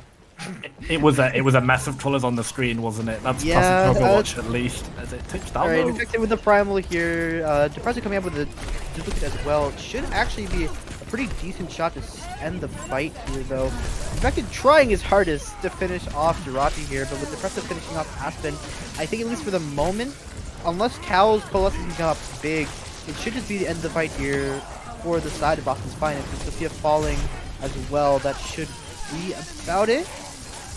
You never know. Boston have got 3 on the objective and they've taken 3 down from CMS, so only the supports are alive, and unfortunately Aspen and Cal aren't going to be able to go against the sheer power that Infected, Xcal and Depresso just give on this objective. Boston's Finest though, they're going to be going against 99% from CMS. They have to be perfect, and it's all going to hinge on the way that they can translate this Death Blossom and this upcoming Coalescence as well. CMS have got a great opportunity with that Echo duplicate that will inevitably come up, but Boston's Finest for now, they've just got to press the go button, and when they do, they can potentially make mistakes, but Xcal finds his opposite number, Sophia goes down. With that falling for the side of Boston's Finest here, they might have a shot, especially with the Coalescence being invented by IBTB. Wait, Aspen investing the beat as well. They're really trying to fight this here. Sophia will be coming back momentarily, and with the Depressor falling in Hookah to Kuffa. Kuffa picking up both DPS for the side of Boston's Finest right now. Kuffa doing the Lord's work, beat invested by Neb a bit late there. But Aspen with the crucial boop onto IBTB off the map, and that might just be the round for the side of CMS here, unless Neb or anyone else really can perform any sort of just absolute stall heroics here. Yep, that was a nice little play. Aspen going Froggo mode there on the end of the point just to wrap it up. But Kruffer playing that fight so well. Definitely not just a showreel player. As I mentioned earlier, been posting some clips onto the Twitter, as you do, throughout this tournament, but in that clutch situation there, played that fight so well, was able to get the dance around the bubble, is able to effectively use this Winston right click to poke out and really soften up his targets for that all in, with Jirachi and Sophia in tow as well. It's a dangerous game now when you're playing Winston, because if you jump in, if you are committing that leap into the enemy, you are barren without it. You have no DM, you only have your bubble and 6 seconds to buy before you can retreat back to the safety of your supports. It's a dangerous game that Kruffer is playing. He's on the limits, but so far he's playing it really well. I don't think he's going to have as much of a fun time going up against this in University. Here we go, because this is a historically dominated Reinhardt map, as Boston are just going to sit themselves inside this right room. CMS dare not go near it. Now they're just going to have to poke and look for an engage. Unfortunately, unlike last time, they do not have an anti-nade to be able to soften them up for it. With Kuffa momentarily just walking in here, getting a lot of free damage early, taking a lot of damage though, might actually be finished off by Infected here. Xcal instead, and with that fight going, or with that pick going so early, I don't even know if CMS really should fight this. They might try and maybe bait out a cooldown and try and get maybe the Moira or maybe the Lucio, but they can't realistically fight this without their Winston here, and that's a great first start side of Boston's Finest. Yeah, the Winston gets so much cleave damage, but once that bubble had gone down, there was nowhere for Kruffer to go, and Xcal and the rest of the team just ran on them, was almost playing like they had defense matrix to go, but hey, as I said, you're on your own. It's Winston. Great shot from Depresso. I mean, May right clicks are definitely still in the game. That freeze is not, but Boston's Finest, so they're actually kicking up tempo and did not expect them to push this far. Great Wall as well, and Boston's Finest are going to turn just an amplification matrix, Mara, into 3 or 4 stages here. So this, I mean, when it's do or die on this first map, it's at the death. This is a great fight for Boston's Finest. As for making the switch over to the Mercy, which I definitely think is a very good idea here, being able to just give Jirachi more of the pocket, so you can actually deal a lot more damage with the Echo's insane burst damage potential. Cal coming in here with the bullets as well, being used momentarily. Infected though, already running in right now, dealing a lot of damage, being used by Neb to sustain that. But the Death Blossom coming in from the side of Cal to be able to clear most of that. And at least for the moment, it looks like Boston Finest is currently in control of this fight here. CMS really just cannot get an answer to Boston Finest Rush Comp.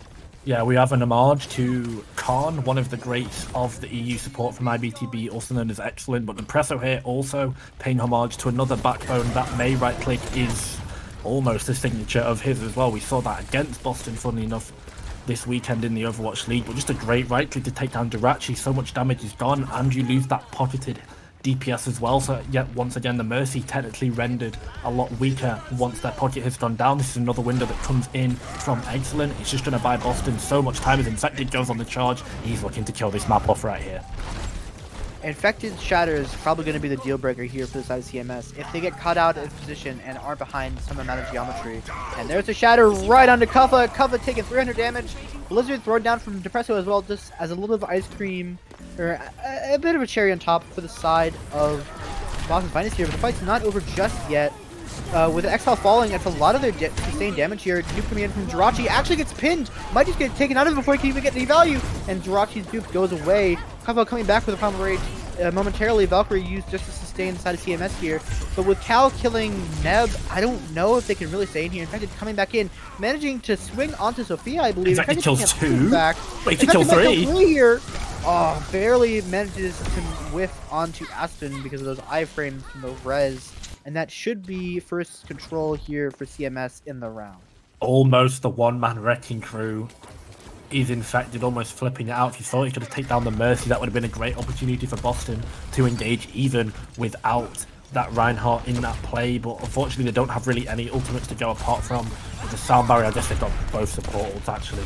I stand corrected. For CMS, it is just a Primal Rage to go right now. That's not going to be too valuable. What it is going to do, though, is going to buy you time to get towards the Shatter from Infected is absolutely massive, picking up 2. None of your Shatters! Great slam.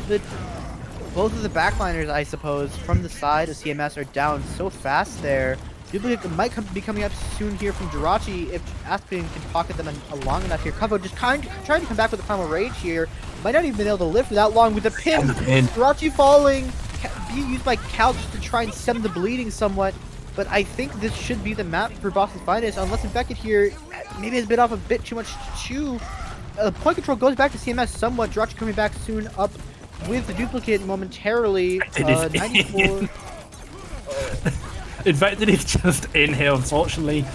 Didn't quite manage to get the healing, but has now effectively made it back to the supports. Aspen's Valkyrie is paused, but that isolates IBTBs, and they go down as well. Infected once again landing the miraculous charge, but Jirachi says, let me have a go of that myself. And all the time though, Mara, this carries on. The percentage is slowly increasing for CMS, Boston's Finest. I think they put it all on black and ended up red in this case, which is this could be absolutely disastrous as now they're getting staggered back into their own spawn. X-Cow kills Cal though with that new magnetic grenade that comes through from the Cassidy here, new ability in Overwatch 2. Boston Finest though, quickly as we re-level ourselves for this likely final fight, they do have that all-important May ultimate to go. For CMS, they are bone drying ultimate, so they have to be able to deal with these two offensive ultimates from the DPS and throw back something themselves. This is not the best fight in the world for CMS in terms of ultimate advantage. Hydron used early there, Blizzard used as well, but with Kuffa falling to the, I believe being frozen, just being finished off there by X-Cal, this is not a great start here. Shatter being used from Infected just to put Jirachi on the ground. Jirachi pinned into the wall, turned into mashed potatoes, and this should be the map for the side of Boston's Finest. Very, very close there. Could have gone either way if CMS hadn't used all their ults in that prior fight. Yeah, CMS unfortunately falling a bit too victim to the ultimate advantage, as is the wave control. Boston's Finest there had 3 ultimates at the end there. The all-important one was that Blizzard when it was an overtime push.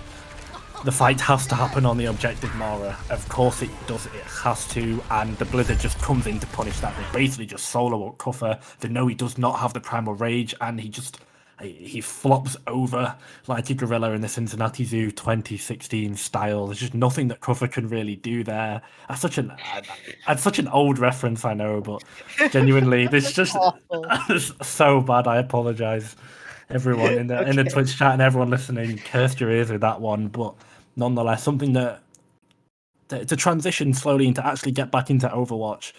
Infected was, I thought he was running it at times. I'm going to be honest, was playing no fear, all guns blazing. But the amount of value Infected was to be able to get with the W key Reinhardt, this was peak EU levels of aggression on that Reinhardt. Infected playing it so well, essentially just saying, I'm just going to try and walk on your supports, guys. Can you deal with it? And a lot of these fights, CMS, they didn't have the answer. Yeah, I mean, a lot of the time there, it just looks like it looked like that Boston's Vibes was just trying their hardest just to run it down mid before CMS could even engage, and it worked quite a bit. Obviously, it worked considering they won the map, but I really think that if CMS, like at least on a non-control map, have a very a non-control or push map, because speaking of push, we're playing that next. It definitely favors the rush Rhine style that Boston's Finest has seemed to favor on basically everything they've done, besides on, I believe it was Gardens, where Infected had to lock the Winston, and unfortunately they did lose a round to that. But I mean, that really wasn't his fault. No. CMS played. That's the thing. CMS played Gardens. They played that map so well. They played it so methodically. Their first move up onto the high ground, which then forced Boston's Finest to rotate into them. There was methodical. There was planning. I could see the clear cogs in the machine all going through. They played it like a flowchart, and they played it so well. But when they went to this final map on University Mara, they just looked out of ideas. The Winston from Cuffer was not working. Did not want to swap over. He kept it going, and I mean, once again, I'm going to find myself saying it, there is no diva on the side of this composition, which means that the Reinhardt and the Reaper, well, the Reinhardt could do it anyway because you can't defense Matrix 8, big hammer, but the Reaper being able to DM and kite that damage is so important, but it just can't be done. And so many times did Xtal just essentially walk on Cuffer whilst Infected was in the backline, zoning off Aspen and Cal as well, and it was just one-tapping Cuffer. And as I said, like, no Winston, no win. It really was rough for the main tank of CMS. Might be a little bit better now as we get into Colosseo. Just quickly to talk about the push game mode, Mara, I've not seen too much of it. I think this mode is very snowbally, potentially more than 2 CP, I've heard as well. I've had mixed reviews on this mode in general, so I'm interested to see how this develops and how we see it at this level. I've not seen it yet, but also something I've not seen as Xtal pulls it out, the Sojourn. Excited to see Overwatch's newest hero finally take the stage. Sojourn got buffed this patch. I've seen her a lot more recently, especially in this tournament. But at least for the moment here, CMS running a bit more of a standard comp. You know, it's just essentially the same comp they were running before without the Echo. CMS right now though on the right angle, trying to get enough charge for maybe a medium. Oh, headshot! Speaking of, wow. Okay, yeah. Sojourn is making a waves right now. That one pick just, another one onto Sophia. Not as impressive, but still just as impactful. Picking up 3 in this first fight. XCal doing so much on the Sojourn right now. And Depresso just putting a cherry on top of that with another headshot onto Jirachi. Jirachi, you're not having a great start of the map here, I must say. That is a right click and a backhand from XCal. Goodbye, Jirachi. One straight through the score. That'll leave the time traveler bleeding for many centuries, I'm sure. That was so brutal. XCal just one-tapping the Tracer on the flank. That was the start of the dive and the collapse, the pinch that was going to come in from CMS, but Boston's Finest. XCal just closes the door on it straight away. No dive, no Tracer, no win, and they get themselves the first push as Cal, no, 2 I believe is his name actually, just manages to get the start of the push. Infected pinning into the backline, but Boston's backline this time just to pick off Cuffa, which I feel like there's a little bit of bad blood in between them, mayhaps, because that seemed a bit motivated more than just winning. Jirachi again! Oh, it's just getting... It didn't even get domed that time, but it feels so satisfying to see that. Yeah, the good part is as well, and you know for the health and the future of the game, Jirachi isn't being CC'd here. Everyone in the Twitch chat, everyone watching, they're just being one-tapped by the pure mechanical skill from Extal, and that is a good sign for future Overwatch, and it's not a good sign for Jirachi once again as he gets headshot. Oh, poor Jirachi, this is a Valentine impression that we saw yesterday. Boston's Finest right now in the background as I'm saying this are just running over CMS once again. They're playing with tempo, they're playing with aggression, they are going first, and they are hitting their shots. It's just a mechanical difference so far. They're being given so much leverage in these fights, Mara, just by pure mechanics and pure aim alone. Right now, I mean, CMS has had to make so many swaps here, from the Winston to the Reinhardt, from the Tracer to the Mei, from the Moira to the Baptiste. It's just not a great position for them here, especially with Boston's Finest getting that close spawn here. In fact, with the Shatter here, gonna land down on the Kuffa, which is more than enough here as long as he can destroy that lamp, or in this case, get through that beat, which is definitely what just happened. Kuffa taking so much damage in this fight right now, and this should just be another fight for the side of Boston's Finest here. And CMS invested the only ultimate they really had at the time, the beat, but Boston's Finest still, they have the window to at least get some more push at the very least, considering CMS is starting to build up those ultimates, and then the Reaper and the Rhino. Now for Boston's Finest, they're just into the final stretch, they're into the home stretch, they're into a long sightline with this amplification matrix. This is probably the best spot in the entire map to be able to use this window, and for Boston's Finest, it's not even about winning this fight, it's about draining the clock and getting as much push as possible. CMS need to beat them with ultimates. There we go. Finally, CMS get themselves back on the board. Kuffa lands a fatty shatty and gets it, but I don't want to be negative, Mara, but look at the ultimates they invested, look at the time, look at how far they have to push. Boston's Finest are going to be able to contest the Robohire, they're going to be able to contest 2 before it even manages to get to push their own objective, before they even get any meters on the board for themselves. They're right here ready to go. Yeah, I mean, this is the whole thing with push, is that they got the close spawn, so they can take another fight here, and Kuffa taking so much damage early right there with the ball. Window used a bit interestingly from the side of Cal of the main wall. That's a dad window. You hate to see it. Unfortunate there. You do not really like to see that. Infected as well. Building up his Shatter so fast. Just getting 3 down. Neb does manage to fall by Kuffa off the pin, I believe it was. But too little too late. And CMS yet again falls. And honestly, Infected doesn't even really need to win these fights. Or like win a fight to push to third here. All they have to do is stall long enough for them to win this game, because they have such a significant lead right now. They do. It was so unfortunate. Cal's amplification matrix there propped up by his own main wall of Jirachi, but luckily for Boston's Finest, it was all golden from there on out. They were not punished. The Blizzard comes in. Speaking of golden, but Boston's Finest are going to flip this fight thanks to Infected and IBTB. Do they win this? Absolutely massive from the side of those players, but a lot of ults being used by the side of Boston's Finest here. But yet again, having a window on this sightline to spawn here, Shatter coming up and the beat coming up as well, though. Aspen having a beat of her own. Oh, not again. Not again. Oh, they're the second gad window. You hate to see it. This is a BPL reference for anyone in chat, but that's going to be clipped and chipped. You hate to see it. Aspen now, sound barrier forced.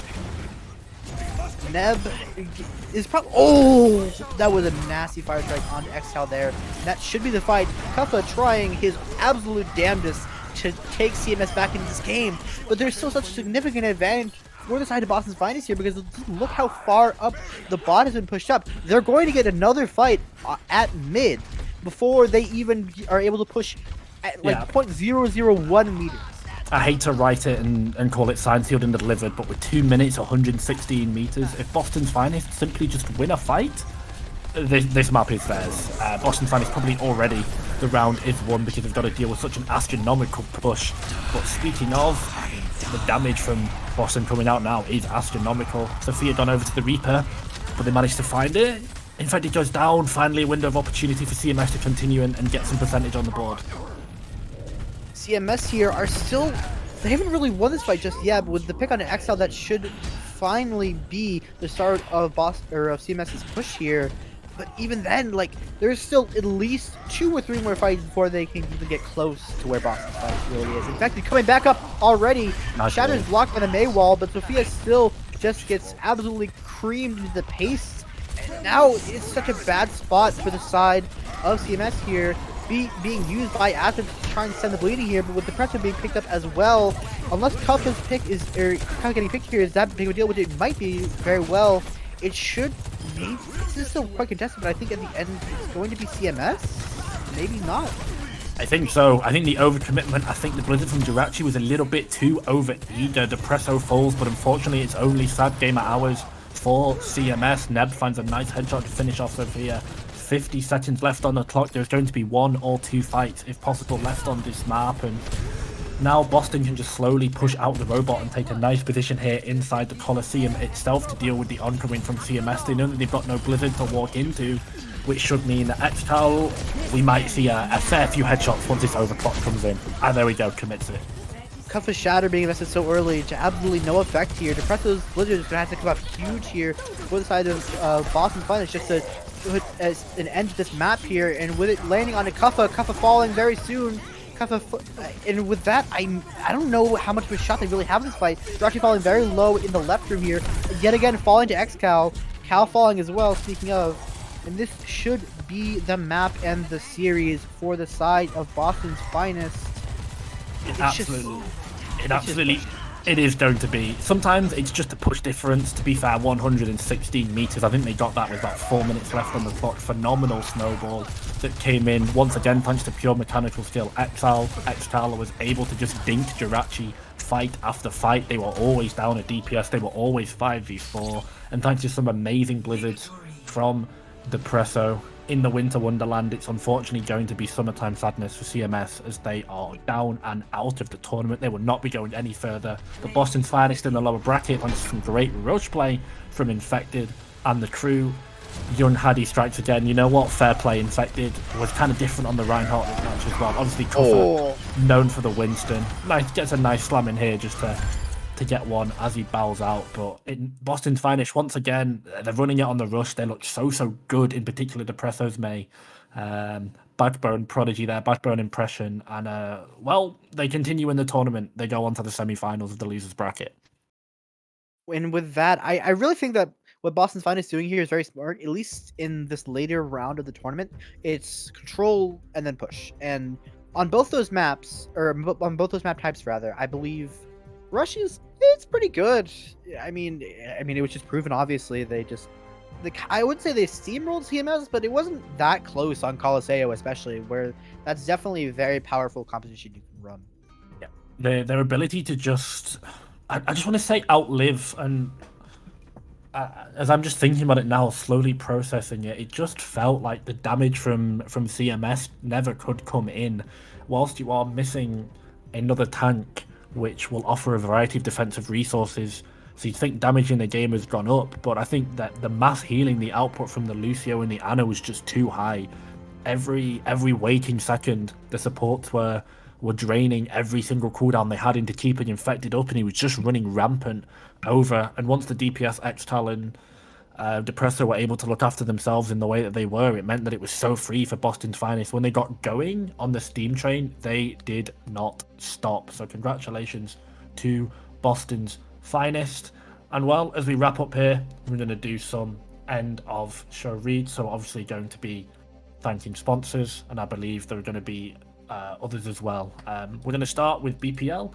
Me and Mara both coming from BPL, of course, and obviously BPL Prod going to be running throughout this entire tournament. Those guys, goated as always, so efficient, so clean.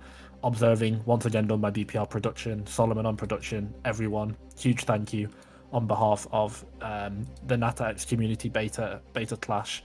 Do you want to read off some of the sponsors here, Mara, as well? So it's not just me on the microphone, go for it. Yeah, sure. Thank you to Rank Up, Team Unlimited, Serenity, Dramatic Gaming, Beyond Ranked, Hour Zero, Janghua, Questline Esports, Vite Ramen, Champria, and Esports Tower for keeping the lights on and, funding this little community beta excursion that we just got so very fortunate to cast. Okay. Absolutely.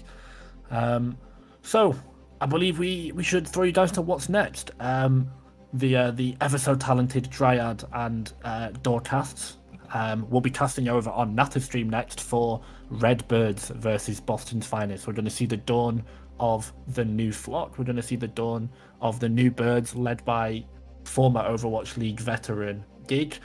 So we might see a great Reinhardt clash in that one. That's going to be over on Natter's stream. Redbird versus Boston Finest, probably Clash of the Reinhardts, Clash of the Rush, Redbird versus Boston Finest, straight over on Natter's stream right now. Head on over. Don't go anywhere. Thank you guys so much for watching. My name is Jace, my play-by-play tester for tonight, Mara. I'll wrap it up to Mara as a send-off. It was very nice casting here today. I feel like it was fun. It was fun, But with that, I think we can call this a close. I think this was a pretty successful Natter X Community Clash beta. Natter X Community beta clash today. Wow. Words are difficult sometimes, guys. Big thanks to Mara. It'll get better as time goes on. It's all good. But more importantly, Redbird versus Boston Finest on Natter stream, as I said. Head on over and have some fun. See you there.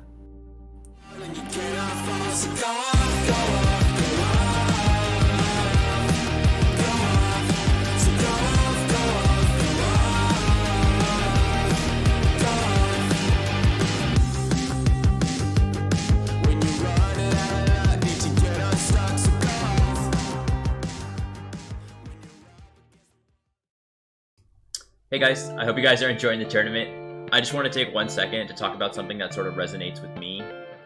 Growing up, my family wasn't super, supportive of video gaming and esports and whatnot, as most families are not. My parents really wanted me just to study really hard, or play real sports like soccer and whatnot. So I didn't really have, a way to, play with other friends or, meet people online. So I've actually partnered with Esports Tower. Esports Tower is a club level program for students that are 13 to 18 years. It's a year-round program where essentially students get 3.5 hours of coaching a week, and you get opportunities to play in tournaments and meet other influencers in a particular game. So I'll be offering a 2-week free trial to that program, and if you want to keep going, I believe it's $5, so it's pretty affordable. But I highly suggest checking it out. I honestly wish, going back, if I had these options, do a club and sort of meet people or like-minded, I think I really would have enjoyed that. As well as they also, help, high schoolers meet colleges and, maybe look at collegiate scholarships, which I think is really huge. So yeah, definitely check them out, and I hope you guys enjoy the rest of the tournament.